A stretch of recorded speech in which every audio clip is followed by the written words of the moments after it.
Honorable leaders, ladies and gentlemen, Bulamanak and a very good afternoon to you all. Your Excellencies, ladies and gentlemen, for Fiji, much of this COP is about securing plans that have global carbon emissions by 2030, which we know is necessary to keep 1.5 alive. But today's discussion isn't about 1.5, but rather 1.2. The fast approaching threshold of warming that is already devastating so many of our communities.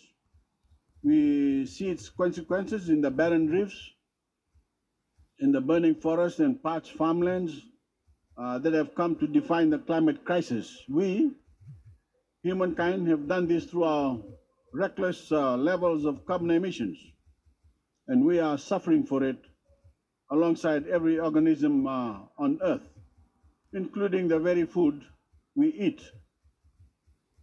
Our food systems are buckling under the strain of storms, of floods, droughts and erratic weather and the rising seas. And if we fail to fortify them, widespread food shortages will feed the forces of chaos.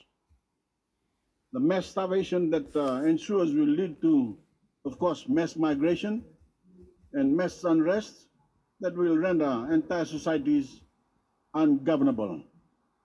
A truly resilient food system will be indispensable for every nation if we are to prevent the terrible future from becoming our reality. A truly resilient food system will have sustainability at its core. Sustainability in what we produce, in how we produce, and how much we produce. It links us all and makes us all responsible for ourselves and for each other. And we must challenge our agricultural innovators to breed hardy crops that weather whatever the climate throws at them.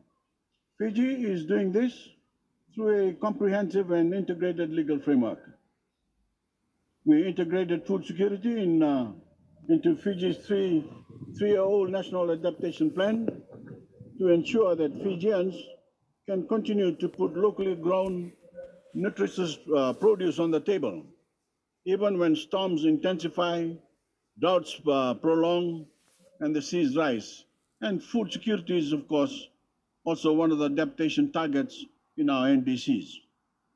Our National Action Plan on combating desertification, launched in 2007, is at work today combating degradation. 8 million seedlings have already gone into the soil since 2019 as part of our commitment to plant 30 million trees.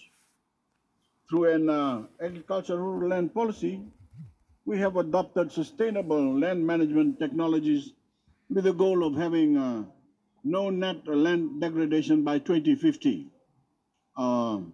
Tagadia, our Land Conservation and Improvement Act marries sustainable socio-economic policy with responsible environmental management. And our ministry, of course, our Ministry of Agriculture's 5-year plan is aligned with UN conventions of food and nutrition security, despite the changing climate, through a bottom-up approach that enlists farmers in this national effort.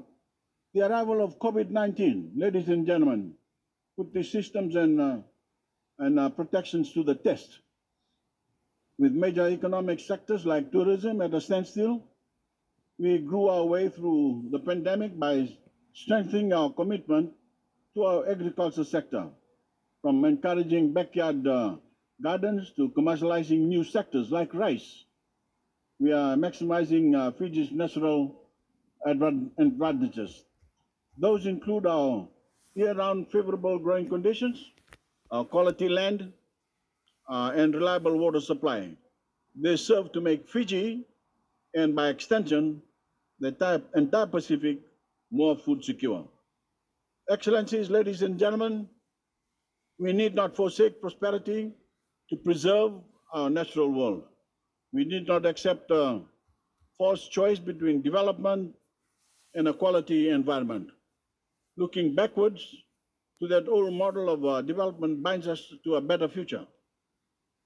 We have now a new model and a new way to strike a balance between human progress and environmental protection. We can be excellent environmental stewards while we improve the standards of living for our people. We can create livelihoods without sacrificing our biodiversity. Rather than leave our children a world of lifeless deserts, we can pass on ecosystems that are rich with life and capable of supporting coming generations. The Rio Conventions, ladies and gentlemen, reflect the commitment of all countries to preserve the global environment. Let's meet that commitment now with the courage to act. Thank you very much. Thank you, G. Just before we disperse from the room, I would like to hand out a copy of our Climate Change Act, which was endorsed by our Parliament about 2 weeks ago.